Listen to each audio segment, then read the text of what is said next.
ഭയങ്കര ഡിഫറെൻ്റ് ആയിട്ടുള്ളൊരു സർവേ ഫലം ഇപ്പോൾ വന്നിരിക്കുകയാണ്.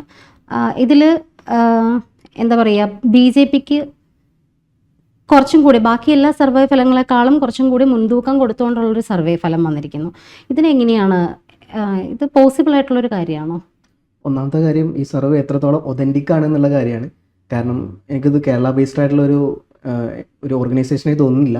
ഒന്നാമത്തെ കാര്യമാണ്. കാരണം ബാക്കി എല്ലാ, ഇപ്പോൾ ടൈംസ് ഓഫ് ഇന്ത്യ ആണെങ്കിലും അല്ലെങ്കിൽ സി വോട്ടർ സർവേ ആണെങ്കിലും ഇവരൊക്കെ നടത്തിയ സർവേയിൽ നിന്ന് വളരെ വ്യത്യസ്തമായിട്ടുള്ള കാര്യം. ഏകദേശം ബി ജെ പിക്ക് 10ഓളം സീറ്റൊക്കെയാണ് പ്രവചിക്കുന്നത്. അപ്പം 10 സീറ്റ് എന്നൊക്കെ പറയുമ്പോൾ ഏകദേശം 20%. അപ്പം അതൊന്നും ബി ജെ പി ഇപ്പം പാർലമെൻറ്റിൽ നോക്കിയാൽ തന്നെ പാർലമെൻറ്റിൽ ഒരിക്കലും ഇവിടുത്തെ ആൾക്കാർ ബി ജെ പിക്ക് അല്ല വോട്ട് ചെയ്യുന്നത്. അത് മോദി എന്നുള്ളൊരു പ്രഭാവം കൊണ്ട് മോദിക്ക് വേണ്ടി ചെയ്യുന്ന വോട്ടാണ്. പക്ഷേ അത് നിയമസഭയിലോട്ട് വരുമ്പോൾ അത് അങ്ങനെ ഒരു ഫേസ് അവർക്ക് ഇല്ല കേരളത്തിൽ. അപ്പോൾ സ്വാഭാവികമായിട്ടും അവർക്ക് എത്തും എന്നുള്ളതൊരു ചോദ്യമാണ്. 20% എന്നൊക്കെ പറയുമ്പോൾ ഇറ്റ്സ് ഹൈലി. അതെ, 7+or-4 ആണ് കൊടുത്തിരിക്കുന്നത്. അപ്പൊ 11 സീറ്റ് വരെ ആകാം, 7, 11 വരെ കൂടാം, അല്ലെങ്കിൽ 3 വരെ കുറയാം. പക്ഷെ അങ്ങനെ പറയുമ്പോൾ പോലും 11 10-ലധികം പറയുമ്പോഴത്തേന് 20% എന്ന് പറയുമ്പോൾ യു ഡി എഫിന് എൽ ഡി എഫിന് ഇപ്പൊ ABC ആയിട്ട് ഇങ്ങനെ തിരിച്ചു കഴിഞ്ഞാലും ബി ജെ പിക്ക് ഇങ്ങനെ ഒരു മുൻതൂക്കം വരുമ്പോൾ തീർച്ചയായിട്ടും എൽ ഡി എഫിനും യു ഡി എഫിനും അത് വേറൊരു രീതിയിൽ തന്നെ ബാധിക്കുമല്ലോ. ഇത് പ്രകാരം വരികയാണെന്നുണ്ടെങ്കിൽ കേരളത്തിൽ ഇപ്പോൾ ഏകദേശം നമുക്ക് നോക്കുകയാണെങ്കിൽ 140 മണ്ഡലങ്ങളാണ്. 70 മിനിമം 71 ഏത് പാർട്ടിക്കാണോ സിമ്പിൾ മെജോറിറ്റി വേണത്, അങ്ങനെ ഉണ്ടെങ്കിൽ മാത്രമേ അവർക്ക് ഭരിക്കാൻ പറ്റുള്ളൂ. അപ്പോൾ നിലവിലെ സാഹചര്യത്തിൽ ഈ ഇങ്ങനെ വന്നു കഴിഞ്ഞാൽ ഇതൊരു തൂക്ക് മന്ത്രിസഭയാവും. അപ്പോൾ ബി ജെ പി തീരുമാനിക്കും ആര് ഭരിക്കണം ആര് ഭരിക്കണ്ട എന്നുള്ളത്. അങ്ങനെ ഒരു സിറ്റുവേഷൻ വന്നു കഴിഞ്ഞാൽ കേന്ദ്രത്തിൽ അല്ലെങ്കിൽ കേന്ദ്ര ബി ജെ പി ആരെ സപ്പോർട്ട് ചെയ്യുന്നുള്ളൊരു കാര്യമുണ്ട്. ഒരിക്കലും നമുക്കറിയാം, ഇപ്പം നോക്കുകയാണെന്നുണ്ടെങ്കിൽ ഇന്ത്യ മുന്നണിയുടെ നേതാവായിട്ട് രാഹുൽ ഗാന്ധിയാണ് അവിടെ ഉള്ളത്.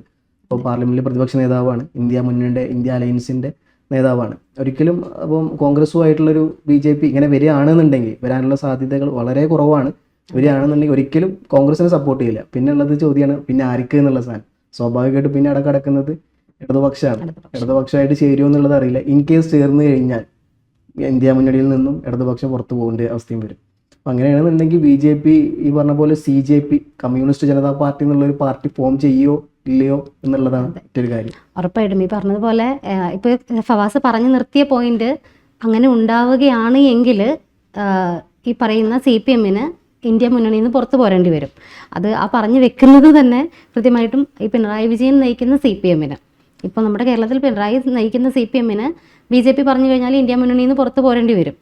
അപ്പോൾ ഒരിക്കലും ഒരു BJP-യെ പിണക്കുന്ന ആൾക്കാരാണെന്ന് നമുക്ക് തോന്നില്ല. ബിക്കോസ് ഈ പറയുന്ന പിണറായി വിജയൻ ഉൾപ്പെടുന്ന ഒരുപാട് കേസുകൾ BJP ധാരണയോട് കൂടിയിട്ട് ലാവ്ലിൻ കേസ് ഉൾപ്പെടെ കൃത്യമായിട്ടും ഇത്രയും നീട്ടിവെച്ചത് എന്തിനാണെന്നുള്ളത് നമുക്ക് കൃത്യമായിട്ടും അറിയാവുന്ന കാര്യമാണ്. ഇത്രയും തവണയൊക്കെ ഒരു കേസ് മാറ്റി വെക്കാൻ പറ്റുന്നത് തന്നെ ചരിത്രമാണ്. അപ്പോൾ കേന്ദ്രത്തിൽ നിന്ന് അവിടെ നിന്ന് മോദി വന്നിട്ട് ഇവിടെ പറയുകയാണ് സ്വർണ്ണക്കള്ളക്കടത്ത് നടത്തിയവർ ഇവിടെ മുഖ്യമന്ത്രിയുടെ ഓഫീസിനകത്തുണ്ടെന്ന് വരെ പറഞ്ഞിട്ട് പോലും ഇവിടെ ഒരാളെയും തൊടാൻ പറ്റാത്തത് മോദിക്ക് കഴിവില്ലാത്തത് കൊണ്ടാണെന്ന് നമുക്ക് വിശ്വസിക്കാൻ പറ്റില്ല. അവിടെയാണ് ഈ പറയുന്ന അന്തർധാരകളും കാര്യങ്ങളും ഒക്കെ നമ്മൾ കൂടുതലായിട്ട് സജീവമായിട്ട് ചർച്ച ചെയ്യേണ്ട വിഷയം വരുന്നത്. അപ്പം അങ്ങനെ വരുമ്പോൾ ഈ പറയുന്ന ഒരു CJP വരായിക, അതിപ്പോൾ ഇത് ഈ ഒരു സർവേ ഫലം നടന്നാലും ഇല്ലെങ്കിലും CJP എന്ന് പറയുന്ന ഒരു പാർട്ടിയിലേക്കുള്ളൊരു മാറ്റം മിക്കവാറും കേരളം കാണേണ്ടി വരുമെന്ന് എനിക്കും തോന്നുന്നത്. ഈ ഇടതുപക്ഷം എന്ന് പറഞ്ഞാൽ നമുക്ക് ഒരിക്കലും എല്ലാവരും ഈ BJPക്ക് ഇപ്പോൾ ഒരു പരിധി വരെ BJPയുടെ വരവിനെ ചെറുത്ത് നിൽക്കുന്ന ഒരു പാർട്ടി തന്നെയാണ് CPM എന്ന് പറഞ്ഞത്. പക്ഷേ ഈ പറഞ്ഞ പോലെ ചില നേതാക്കന്മാർ ഈ പറഞ്ഞ പോലെ BJP ആയിട്ടുള്ള വളരെ രഹസ്യമായിട്ടും പരസ്യമായിട്ടുള്ള ധാരണ ഉണ്ട്. അപ്പോൾ നമ്മൾ നോക്കുകയാണെങ്കിൽ ലാവ്ലിൻ കേസ് 2026 വരെ ഏകദേശം 36ഓളം പ്രാവശ്യം മാറ്റിവെച്ചു. അതുപോലെ CMRൽ എക്സാലോജിക്കിൻ്റെ കേസ് കിടക്കുന്നുണ്ട്. ഇതൊക്കെ CBIയുടെ കേസിലാണ് കിടക്കുന്നത്. അപ്പം സുപ്രീം കോടതി ഏകദേശം 36 പ്രാവശ്യം ലാവ്ലിൻ കേസ് മാത്രം മാറ്റി വെച്ചിട്ടുള്ളത്. ഇതൊക്കെ ആർക്ക് വേണ്ടി എന്നുള്ളൊരു ചോദ്യം സ്റ്റിൽ അവിടെ ബാക്കി കിടക്കുകയാണ്. അപ്പം അന്തർധാര പ്രത്യക്ഷത്തിൽ നോക്കുമ്പോൾ നമുക്ക് ആർക്കും മനസ്സിലാവും ഇത് എങ്ങോട്ടാണ് ഈ പോക്ക് എന്നുള്ളതും. പക്ഷേ ഈ പറഞ്ഞ പോലെ ഈ സാധനം എത്രത്തോളം ഒതൻറ്റിക് ആണ് ഈ സർവേ എന്നുള്ളത് വീണ്ടും ഒരു ചോദ്യചിഹ്നമായിട്ട് കിടക്കുകയാണ്.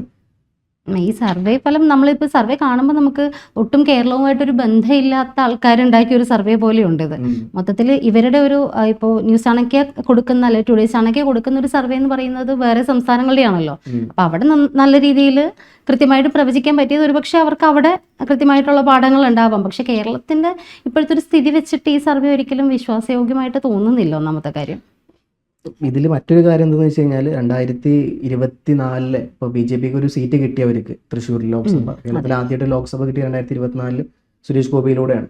അപ്പം ആ ഒരു ലെൻസ് വെച്ചിട്ടായിരിക്കും അവർ ഈ സാധനം വീണ്ടും കാൽക്കുലേറ്റ് ചെയ്തത്. അന്ന് ഏകദേശം 19-20% അടുത്ത് സീറ്റ് അവർക്ക് കിട്ടി. പക്ഷേ ഈ സാധനം ഒരിക്കലും നമുക്ക് നിയമസഭ വരുമ്പോൾ വരാറില്ല. അത് വേറൊരു കാര്യമാണ്.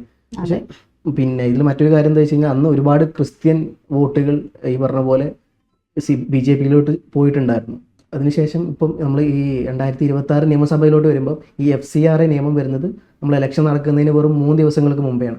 അപ്പം സ്വാഭാവികമായിട്ടും ക്രിസ്ത്യൻ കമ്മ്യൂണിറ്റി ഒരുപാട് ആകുലതപ്പെടുത്തുന്ന ഒരു കേസാണ്. അതുകൊണ്ട് തന്നെ സ്വാഭാവികമായിട്ട് ആ ഒരു വോട്ട്, ക്രിസ്ത്യൻ വോട്ടിന് അങ്ങോട്ട് പോയ തൃശ്ശൂർ അടക്കമുള്ള സ്ഥലങ്ങളിൽ BJP-ക്ക് കിട്ടിയ ക്രിസ്ത്യൻ വോട്ട്, ഇപ്പം നമുക്കൊരു കേന്ദ്ര സഹമന്ത്രി ഉണ്ട് BJP-യുടെ ഭാഗത്ത് നിന്ന്, അതുപോലെ സുരേഷ് ഗോപി ഉണ്ട്, PC ജോർജ് ഉണ്ട്, ഷോൺ ജോർജ് ഉണ്ട്. അങ്ങനെ ഈ പറഞ്ഞ പോലെ ക്രിസ്ത്യൻസിന് വോട്ട് എങ്ങനെയൊക്കെ പിടിക്കാൻ പറ്റുമോ അതുപോലെയൊക്കെ നടത്തിയിട്ടാണ് അവർ പിടിച്ചത്. പക്ഷേ ഈ പറഞ്ഞ പോലെ ഈ FCRA നിയമം വന്നതോടുകൂടി അല്ലെങ്കിൽ BJP-നെ ഒരുപാട് പ്രതിസന്ധിയിലാക്കി. മറ്റൊരു കാര്യം, മണിപ്പൂർ അടക്കമുള്ള സംഭവങ്ങളിൽ സെയിം സാധനം, അവിടെ ക്രിസ്ത്യൻ കമ്മ്യൂണിറ്റി നേരിടുന്ന പ്രശ്നങ്ങൾ, അവർക്ക് വേണ്ടി ഇതേപോലെ ഒരു അക്ഷരം മിണ്ടാത്ത സഹമന്ത്രിയും അല്ലെങ്കിൽ ഇവരൊക്കെ ഉള്ള സെയിം കമ്മ്യൂണിറ്റിയാണിത്. അപ്പം ഈ പറഞ്ഞ പോലെ മൊത്തം നല്ലൊരു ശതമാനം ക്രിസ്ത്യൻ വോട്ടും ഇപ്രാവശ്യം UDF-യിലോട്ട് പോകാനാണ് ചാൻസ്. പിന്നെ ഈ പറഞ്ഞ മറ്റൊരു കാര്യം എന്തെന്ന് വെച്ച് കഴിഞ്ഞാൽ മുസ്ലിം വോട്ട് സ്വാഭാവികമായിട്ടും UDF-യിലോട്ട് കോൺസെൻട്രേറ്റ് ഉള്ള ഒരു ഇതാണ്. പിന്നെ ഈ പറഞ്ഞ മറ്റൊരു കാര്യം അതിലെന്ന് പറഞ്ഞാൽ ഈ സുന്നികളിൽപ്പെട്ട AP വിഭാഗത്തിൻ്റെ വോട്ട് ഇടതുപക്ഷത്തോട്ട് പോകും. സ്വാഭാവികമായിട്ടും BJP-യിലോട്ടുള്ള മുസ്ലിംസിൻ്റെ വോട്ട് വളരെ കുറവായിരിക്കും. പിന്നെ മൊത്തം ഹിന്ദു കമ്മ്യൂണിറ്റി നോക്കുകയാണെങ്കിൽ പോലും അവരെല്ലാവരും BJP-യിലോട്ട് പോകുന്നവരല്ല. നല്ലൊരു ശതമാനം ഈഴവ വിഭാഗക്കാരും ഇടതുപക്ഷത്തോടു കൂടി നിൽക്കുന്നതാണ്. നായർ വിഭാഗം തന്നെ നല്ലൊരു ശതമാനം കോൺഗ്രസിൻ്റെ ഒപ്പം അതേപോലെ BJP-ൻ്റെ ഒപ്പം നിൽക്കുന്നവരാണ്. അപ്പം ഒറ്റയ്ക്ക് ഒരു എന്താ പറയുക ഹിന്ദു കൺസോൾട്ടേഷൻ BJP-ക്ക് നടക്കില്ല.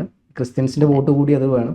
ഇതൊന്നും അറിയാണ്ടാണോ ഇവർ സർവേ നടത്തിയത് എന്നുള്ളൊരു ചോദ്യം നമ്മൾ പരിഗണിക്കേണ്ട ഒരു കാര്യം. ഉറപ്പായിട്ടും ഈ ഷോൺ ജോർജും PC ജോർജും ഒക്കെ മത്സരത്തിന് ഇറങ്ങുന്ന സ്ഥലമായിട്ട് പോലും കൃത്യമായിട്ടും ഇവർക്ക് പോലും BJP-യിൽ നിന്നുകൊണ്ട് ഒരുപാട് വെല്ലുവിളികൾ നടത്തുന്നതിനപ്പുറത്തേക്ക് ഈ CPM ഒരുവിധം നമ്മളിപ്പോൾ പബ്ലിക് ഒപ്പീനിയൻ ഒക്കെ എടുക്കുമ്പോഴത്തേനും കൂടുതൽ കേട്ടിട്ടുള്ളൊരു കാര്യം CPM വരരുത്, അതിനുവേണ്ടി BJP-ക്ക് കുത്തുന്നു എന്നൊക്കെ പറയുന്നുണ്ട്. പക്ഷേ എങ്ങനെ വന്നാലും ഇപ്പോൾ പിണറായിക്കെതിരെ ഭയങ്കര ഘോരഘോരം പ്രസംഗിക്കുക എന്നുള്ളതിനപ്പുറത്തേക്ക് ഒരു നടപടി പോലും ഇത്രയും നാളും ഈ BJP-യുടെ പല നേതാക്കന്മാരുടെയും ഭാഗത്തു നിന്ന്, ഇപ്പോൾ ഷോൺ ജോർജൊക്കെ നേരിട്ട് പരാതിക്കാരനായിട്ടുള്ള ഒരുപാട് കേസുകളുണ്ട് നമ്മളുടെ ഇടയിൽ.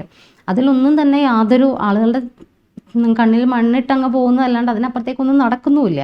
പിന്നെ ഷോൺ ജോർജ്, PC ജോർജ് അതുപോലെയുള്ള ഈ ക്രിസ്ത്യൻ കമ്മ്യൂണിറ്റീനെ പിടിക്കാൻ പറ്റുന്ന ആൾക്കാർ, പൂഞ്ഞാറിൽ ഒരു കാലത്ത് PC എന്ന് പറയുന്ന ഒരു വികാരം തന്നെയായിരുന്നു. PC ഇറങ്ങിക്കഴിഞ്ഞാൽ വേറെ ആരും ഇല്ല അവിടെ എന്നുള്ളൊരു അവസ്ഥയുണ്ടായിരുന്നു. പക്ഷേ ഇപ്രാവശ്യമൊക്കെ PC-യുടെയൊക്കെ അവസ്ഥ എന്താവും എന്നുള്ളത് അറിയില്ല.